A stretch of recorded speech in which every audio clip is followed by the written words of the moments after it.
Welcome to ET Now. You're watching Your Trades with me, Kanishka Sarkar, your biggest window into all the news that shaped the markets today. Well, let's first take a look at the top news we had today. Well, the market actually made a stellar recovery in the last 2 hours today. Surpassing that 25,000 level on the Nifty 50 for the first time since October, gaining more than 1.5%. Sensex, on the other hand, held above 82,500 level, also up 1.5%. Now, Nifty Bank, on the other hand, also climbed more than 1% above that 55,370 mark. Now, in terms of specific stocks, if you look at them, Hero Moto, JSW Steel, Tata Motors, Trent and HCL are among the top gainers in the Nifty pack. In fact, in the Nifty 50 pack, apart from IndusInd Bank, all other 49 constituents ended the day in green. Meanwhile, on the crude front, Brent crude actually has slipped nearly 4%, trading close to that $60 a barrel mark as fresh oversupply fears spook global energy markets. Meanwhile, gold is also losing its shine. Now, the yellow metal hit its 5-week low today, down 2% to $3,188. Meanwhile, in the equity market back home, as I mentioned earlier, Jubilant Food was under pressure today after its Q4 earnings. Margins have remained a cause of concern, following which the stock continued to face heat during the session today. Next up, Persistent Systems also tumbled on the back of worries around United Health. That's Persistent Systems' U.S. client that saw its chief executive officer step down abruptly. Now, the stock, in fact, saw sharp selling, ending about 2% lower. Next up, in a big boost to Make in India, the government has cleared 3,700 crore rupees worth of a chip plant proposal by HCL and Foxconn together, which is a key step in India's semiconductor mission.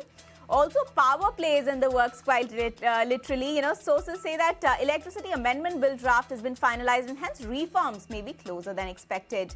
Now, as we track the market, which closed on a very high note today, we have Kunal Bothra joining us. So that's the kind of news flow we saw, Kunal. But moving on, let's get tracking technicals. Now, the Nifty and Sensex have shown stellar moves today in the last 2 hours of trading. What's your take on the moves we saw today? What are the key technical levels to watch out on the indices? Now, are we seeing some signs of trend reversal, or is this just a pause in the ongoing trend and volatility could continue?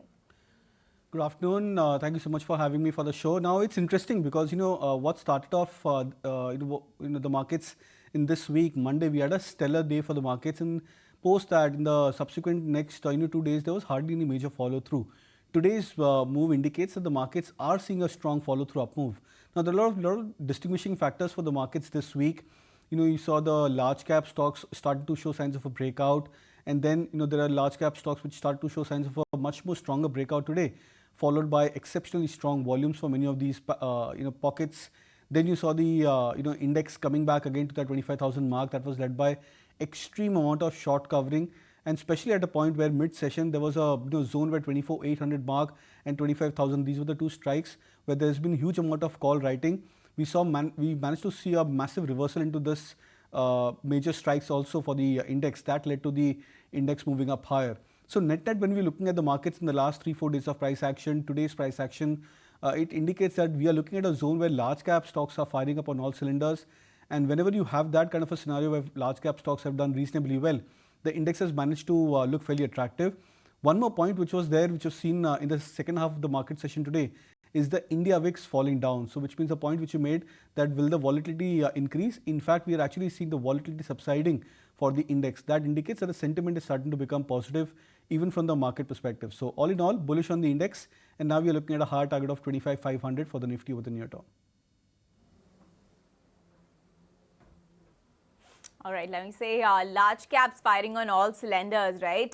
So which are the stocks that you've picked out for us today? How are they looking on the charts? So Kanishka, they are large cap names, and two of the stocks which I would want to highlight. ICICI Bank apparently is one of the stocks which I'd be very bullish on. In fact, at current levels of 1430, 40 levels where the stock has closed, I would look out for targets in the range of 1500, 1520 for ICICI Bank. So would be bullish with a stop loss which one could look at 1420 levels. M&M is the surprise one because after quite some time the stock is making a comeback or covering up the huge underperformance which it had shown the last 2-3 months.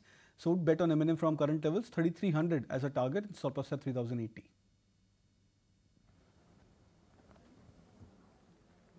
All right, thank you, Kunal. So ICICI Bank and M&M, those are your picks. But now let's move on. Now banks can single-handedly drive markets higher. That's the word coming in from Gautam Shah from Goldilocks Global Research. But what's the rationale behind this bullish view? Let's take a look.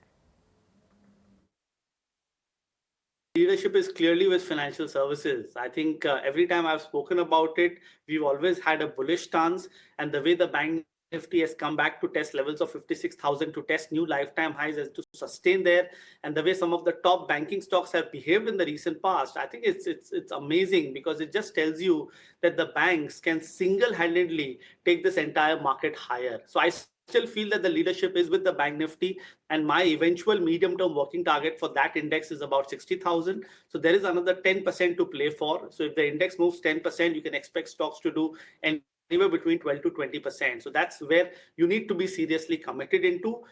For now, the private banks, we can move to the PSU banks once there is a pickup of momentum. All right, then that's the word coming in from Gautam Shah. But with that, it's time to take a very short break on this edition of Your Trades. Stay tuned. I'll be right back.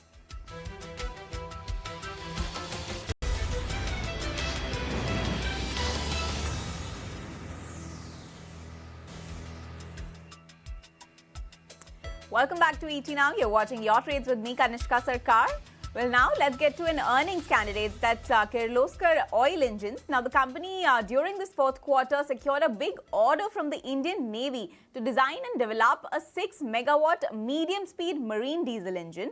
We caught up with the MD, Gauri Kirloskar, after the Q4 earnings to get an execution timeline for this order and more. Let's go across and listen in. Currently, the order is to develop a prototype for 6-megawatt marine main propulsion for Indian Navy ships. The timeline is 36 months. And what is very significant about this order for us is that the IP is going to be developed in India by us. Versus previously, we've actually made these kinds of engines in the past, but it was with a technology collaboration with a foreign company. So the big shift this time, obviously, is to develop it indigenously, which is very, very significant. And then, of course, manufacture it as well. So that is the prototype order. Now, if the prototype order is executed in the timelines and, of course, to the standards and quality that are expected, then there will be further orders for Indian Navy ships. So that's essentially what it is. But it's obviously a very, very significant order for the company, and we're very excited about it. Well, that's the latest word coming in from Kirloskar Oil Engines top boss Gauri Kirloskar about the execution timeline for the order that the company has received from the Indian Navy. But with that, it's now time to take a look at all the stocks that were in news today. In fact, Rabinder is standing by with just that list. Well, as Bharti Airtel is in focus, Bharti Airtel has launched a fraud detection solution, a first in the world, detects and blocks malicious website across all communication platforms, including emails, OTT, and SMS in real time. Moving to next, Lupin were also in focus, where company has received a US FDA approval for one of its tablet, and tablet has an annual USD sales of 8,052 million. Apart from this, SBI cards and payments were also in focus, where SBI card has partnered with Apollo Health, where they have introduced Apollo SBI Card Select, and Apollo SBI Card Select offers up to 25% value back on purchases across categories from Apollo 24/7 app and select Apollo Pharmacy retail stores. Apart from this, on back of order win, Kalpataru International were also in focus, where company has secured order of rupees 2,372 crore in T&D segment in India and overseas marketed, and orders company has also received orders in building and factories businesses in India. And lastly, Cochin Shipyard is also in focus on back of Q4 earning, where Cochin Shipyard has announced the Q4 earning, and company reported revenue at rupees 1,758 crore, which was up by 37% year-on-year basis. And if we talk about PAT, then PAT was also up by 11% on an annual basis. But if we talk about EBITDA, then company's EBITDA was down by 8% year-on-year basis, and margin was also down by more than 700 basis points from 22.4% to 15.1%. Thank you, Ravinder, for getting us that list of all the stocks that were in focus today on the back of news flow as well as earnings. Now, let's keep it with the earnings space then. Now, despite subdued demand and intense competition from QSR peers, Jubilant Food managed to deliver a robust Q4. Snehi, in fact, is joining us with the fine print of that Q4 result.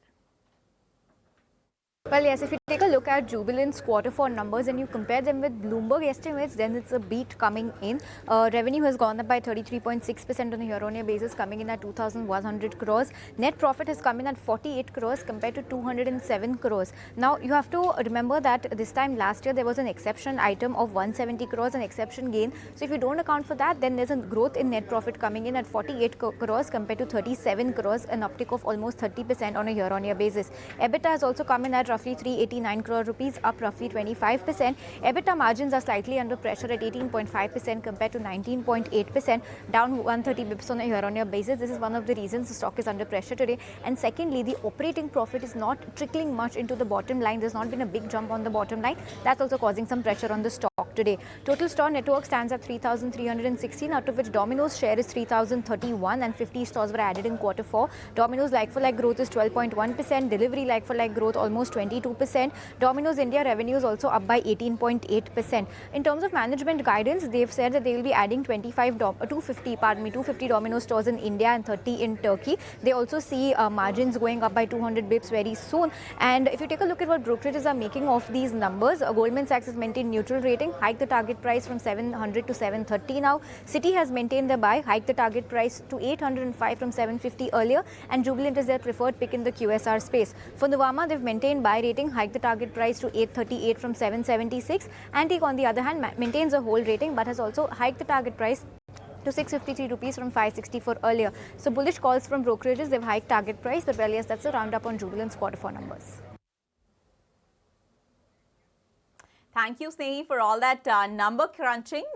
Let's again keep it with the earnings candidate then. That's Triveni Turbine this time. Now, Nikhil Sani, who's the Vice Chairman and MD at Triveni Turbine, believes that a robust order booking growth gives a boost for its FY26 growth for the company. Now, he's also optimistic about domestic market and paper and plastic recycling segments particularly. Let's go across and listen into his comments. As of the 1st of April 2025, our order book stands at 21% higher than it did at the same time of the previous year. And at the same time, our order booking in the previous year was about 26% higher than FY24. So this has started off, it's given us a very good starting point for FY26, where we not only have a very strong order book, which we have to execute, but we will have book and bill within the current year as well.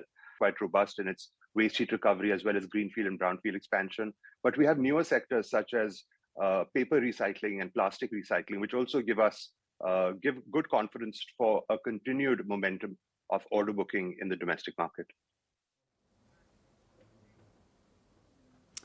All right, then moving on, another earnings candidate, then a very heavy earnings week it's been. Now, Nandini Piramal, who's the chairperson at Piramal Pharma, gives us an outlook on FY26, both in terms of revenue and margin.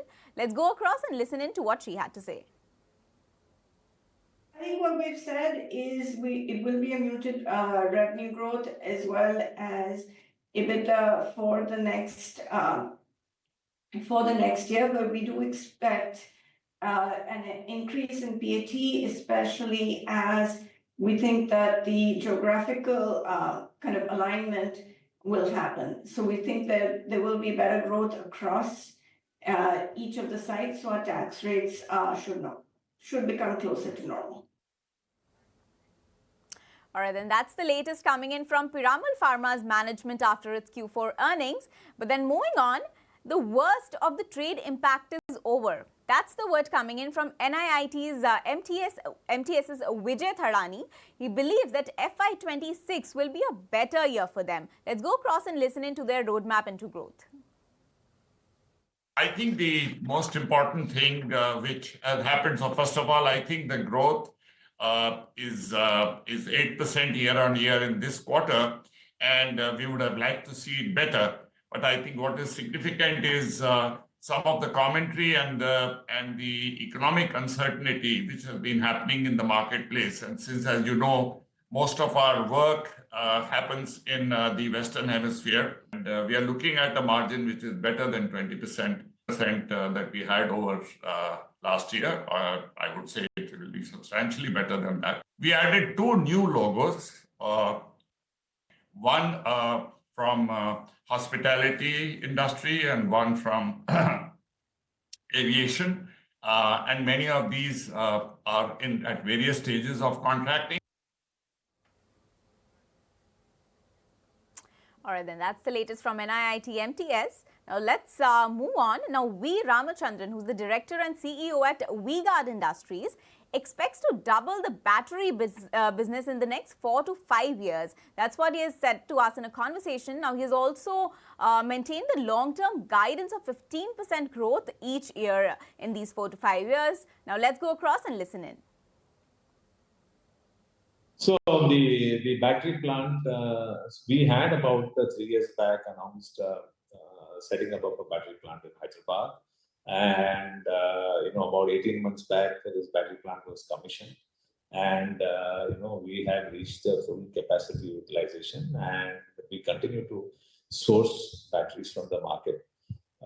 We have decided to, double the capacity at the same location so that we have some synergy benefit of setting up the plant or expanding the capacity in the same location as opposed to setting it up in another part of the country. The plant output, right, is fundamentally going to feed our growth plans, which we are expecting. We expect to double our battery business in the next 4 to 5 years, and the plant is being set up in anticipation of that. It's going to take about 18 months before the plant is going to be commercialized. We continue to maintain our long-term growth objective of 15% growth, and what I would say margin at the current levels of 9.5%. All right, that was the management of V-Guard Industries as far as their Q4 earnings is concerned and the outlook going forward. But now keeping it with the earnings space, then now mixed quarter for Tata Power there. Now the company has also announced that it will bid for the Uttar Pradesh Discom privatization. Let's go across to Sharad, who's joining in with all the details on this front. Well, it's a very important update coming in when it comes to the guidance. Of course, the numbers are largely mixed, and of course, the numbers, especially the Odisha Discom, they have done a superb numbers. Fourth quarter PAT has jumped almost 3 times on a year-on-year basis, and if you look at it, the manufacturing OPM of module manufacturing, that has also significantly gone up. Of course, the adjusted PAT numbers, if you look at it, is below the street estimates, and that's why we are giving a mixed set of a call coming when it comes to the numbers. But the guidance, that is very important, especially the Uttar Pradesh Discom privatization. That is something which will be bigger. And for FY26 capex guidance, they have increased it. Earlier it was 16,000 crore rupees for FY25, and now it is coming in at 25,000 crore. So the capex numbers have jumped up significantly, and there is no slowdown happening when it comes to the renewable energy product addition. Now, this statement is coming, of course, because the company itself have actually missed their FY25 renewable energy addition capex target. That was roughly 500 megawatt, and the guidance was 1.5 gigawatt guidance. So some spillovers would be happening, but what the street is watching out for would be the UP Discom privatization. That is something which will come in various schemes across a time period. So that is something which the street will be watching out for. Thank you, Sharad, for that Q4 review when it comes to Tata Power. Now, moving on, it's time for an exclusive then. Now, ET Now sources tell us that the government has finalized new electricity draft amendment bill, and the power minister is set to take it soon to the cabinet. Now, let's go across to Prakash, who's joining us with all the details there. Yes, we're learning from our sources that the government has given final shape to the new draft electricity amendment bill. That's an important development coming in. We're given to understand that the Power Ministry has incorporated necessary changes to the bill based on observations made by the Parliamentary Standing Committee. We're given to understand that the public comments on the draft bill will be invited soon. It is important to note that the bill was referred to the Parliamentary Standing Committee in 2022, and since then, stakeholder consultations have been taking place, which have been completed now, and the Power Ministry is moving ahead with the new draft bill. Sources are also indicating that the Ministry will approach the Cabinet after completing IMC process, and you are aware that the states had raised some concerns over several provisions of the bill that advocates entry of the private sector into power distribution sector. Discom's portability was also part of the proposal. Now, sources are indicating that the government is likely to revise certain provisions to gain state support, which is very crucial at this point of time. And this bill could play a significant role in the modernization of the power sector. Thank you, Prakash, for getting us all those details. Now, tariff fears are to settle down now. That's the word coming in from M.K. Surana, the former CMD at HPCL. Listen in to what he had to say about the crude prices as well.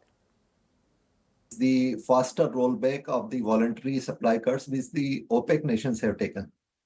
And it is much more than what was announced earlier of 140,000 barrels per day. So 2 consecutive months, they have announced at least to roll back 400,000 barrels. So that means what was supposed to be in October is coming in June itself.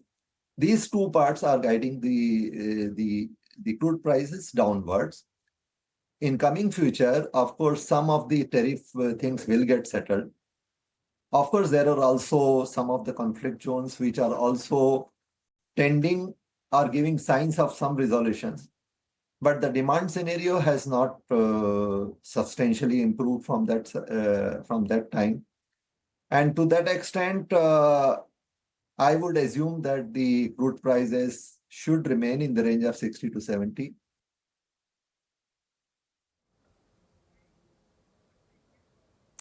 All right, then that's the expert view as far as crude prices are concerned. But with that, it's time to wrap this edition of Your Trades. It's a goodbye from me, Kanishka Sarkar. But stay tuned to ET Now for more news and updates coming up on the other side.